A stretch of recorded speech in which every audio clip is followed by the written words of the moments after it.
Que vous soyez un chrétien confirmé ou simplement curieux, il n'y a pas longtemps, on vous a posé des questions sur notre page Instagram et vous aviez été aussi nombreux à nous poser des questions qui peuvent sembler complexes ou tabous. Un grand merci à vous car vous aviez été nombreux à pouvoir y participer.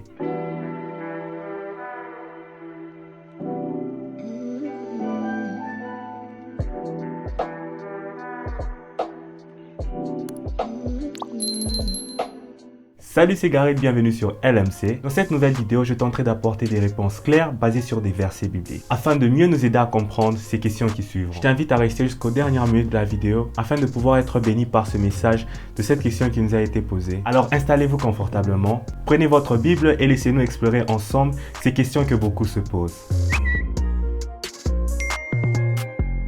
Dans la Bible, il est écrit dans 2 Timothée 3:16 que toute écriture est inspirée de Dieu, utile pour convaincre, pour enseigner, pour corriger et pour instruire dans la justice. Ou encore dans Apocalypse 1:3, heureux ceux qui lisent et ceux qui écoutent les paroles des prophéties et qui gardent les choses qui sont écrites. Ces versets montrent que la Bible est la parole de Dieu et qu'elle est utile pour guider les chrétiens dans leur vie et dans leur foi. En lisant la Bible quotidiennement, cela permet de mieux connaître Dieu afin de comprendre sa volonté et d'avoir la certitude des plans merveilleux qu'il a prévus pour ta vie. Mais attention, souviens-toi que le diable connaît la Bible, car pour tenter Jésus-Christ, il a utilisé des versets bibliques. Alors pour vaincre ces tentations, Jésus a répondu avec des versets bibliques suivant le contexte à la tentation à laquelle il faisait face. Apprends à lire ta Bible. Jésus dit que tu ne dois pas uniquement te nourrir de pain, mais aussi de toute parole qui sort de la bouche de Dieu, qui est la Bible. Pour ceux qui connaissent Sarah Nathalie, elle dit dans une de ses chansons, « Fais de la Bible ton pain quotidien et non un des cookies que tu manges occasionnellement. » Wow, cette question, beaucoup se posent. Dans le monde moderne, nous vivons dans un temps de grâce, où Dieu répand son esprit sur toute chair. Faudrait savoir qu'avant le sacrifice de Jésus-Christ à la croix, tout le monde n'avait pas la grâce de recevoir le Saint-Esprit comme nous aujourd'hui. Dans Joël 2:28, il est écrit « Je répandrai mon esprit sur toute chair.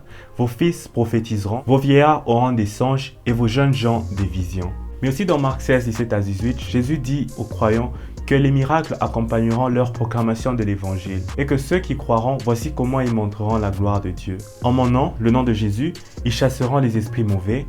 Va là-bas!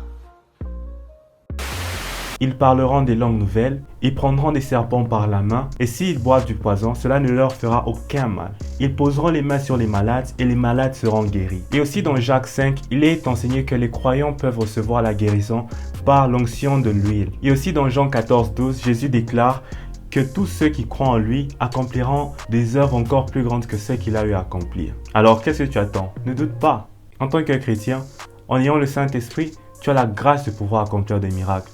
Alors fais des choses grandes dans ce monde. Donc tous avons la grâce de pouvoir recevoir le Saint-Esprit en ce temps moderne afin de pouvoir accomplir des grands miracles. Un peu comme Paul nous le dit dans 1 Corinthiens 12:8-12, que le Saint-Esprit donne à chacun des dons pour guérir les malades, parler d'autres langues. Donc pour répondre à cette question, les miracles ne sont pas obsolètes en ce temps moderne pour ceux qui croient en la puissance du Saint-Esprit. Pop, pop, pop, pop, avant que tu ne puisses continuer la vidéo. Je me suis rendu compte que tu n'es pas encore abonné. Alors qu'est-ce que tu attends? Juste là, abonne-toi. Tu as fini? Abonne-toi. Merci. La question de savoir si les non-chrétiens peuvent aller au paradis est une question très controversée, car cela semblait être difficile pour vous de vous départager à cette question. Car vous aviez été 54% à dire que seuls les non-chrétiens qui ont accepté Jésus-Christ comme Seigneur et Sauveur peuvent aller au paradis, alors que les 46% restants croient que les non-chrétiens aussi peuvent avoir accès au paradis s'ils ont eu une vie vertueuse et correcte. Pour répondre à la question, il y a des versets bibliques qui indiquent que seuls les chrétiens peuvent être sauvés et aller au paradis, tandis que d'autres versets suggèrent que les non-chrétiens peuvent aussi avoir accès au paradis. Le verset le plus cité en faveur de la première idée est écrit dans Jean 14:6, où Jésus dit « Je suis le chemin, la vérité et la vie, nul ne va au Père sans passer par moi. » Pour ma part, je pense que cela signifie que ceux qui ont accepté Jésus-Christ comme Seigneur et Sauveur peuvent aller au paradis, et que tous ceux qui cherchent la vérité peuvent trouver le chemin à travers lui, Jésus.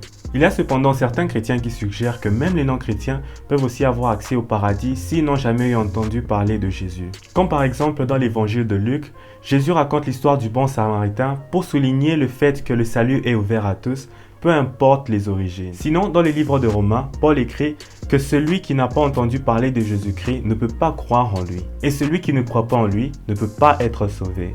Personnellement, je crois que le devoir d'un chrétien est de partager l'évangile de Jésus-Christ à tous ceux qui ne le connaissent pas, afin de pouvoir leur donner accès à ce chemin qui mène vers le Père. En fin de compte, la question de savoir si les non-chrétiens peuvent aller au paradis ou non dépend de votre perception de la Bible.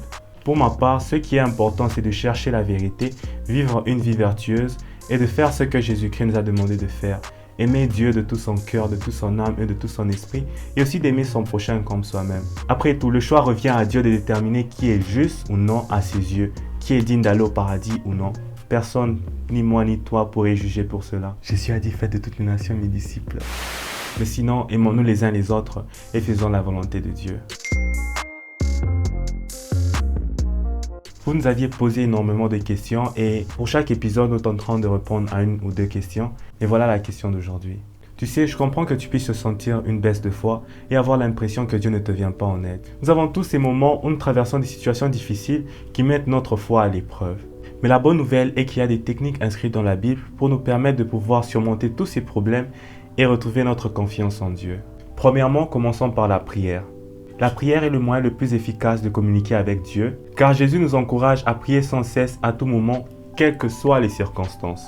Alors il faut se rappeler que Dieu est omnipotent et omniprésent et qu'il écoute toutes nos prières. Philippiens 4,6 dit « Mais ne vous inquiétez de rien, mais faites connaître tous vos besoins à Dieu par des prières et des supplications, dans la connaissance de toutes choses. » Deuxièmement, la méditation de la parole de Dieu est une technique très efficace pour pouvoir nous rapprocher de Dieu. Il est important de lire sa Bible régulièrement, de méditer les enseignements et de se nourrir des révélations de Dieu. Car la parole de Dieu est vivante et elle est capable de transformer nos pensées et notre esprit. Car dans Hébreux 4,12, il est écrit que la parole de Dieu est vivante et efficace, plus tranchante qu'une épée à double tranchant, pénétrant jusqu'à partager âme et esprit, jointure et moelle. Elle juge les sentiments et les pensées du cœur. Troisièmement, aller à l'église et s'entourer des frères et sœurs chrétiens, c'est quelque chose de très important. Le Seigneur ne nous a pas créés pour vivre seuls, mais pour vivre en communauté, afin de nous encourager par la prière, les encouragements et les témoignages de nos frères et sœurs qui nous entourent, que ce soit à l'église ou même dans ta vie quotidienne, dans les moments de découragement que nous traversons peut-être. Hébreux 10:25 nous exhorte en disant « N'abandonnons pas notre assemblée comme c'est la coutume de quelques-uns, mais exhortons-nous mutuellement, d'autant plus que nous voyons s'approcher le jour. » Et enfin, il est important de te rappeler que Dieu est avec toi même dans tes moments de faiblesse. Il ne nous abandonnera jamais, car il est fidèle à toutes ses promesses. Que quelqu'un dise Amen. Fâchez-vous comme vous voulez, je m'en fous. Il est notre secours et notre refuge, et sa grâce est suffisante pour toutes nos faiblesses. Dieu te dit aujourd'hui, ma grâce te suffit, car ma puissance s'accomplira dans tes faiblesses. En temps de faiblesse, invoquant simplement son nom, et il répondra. Que quelqu'un dise Amen.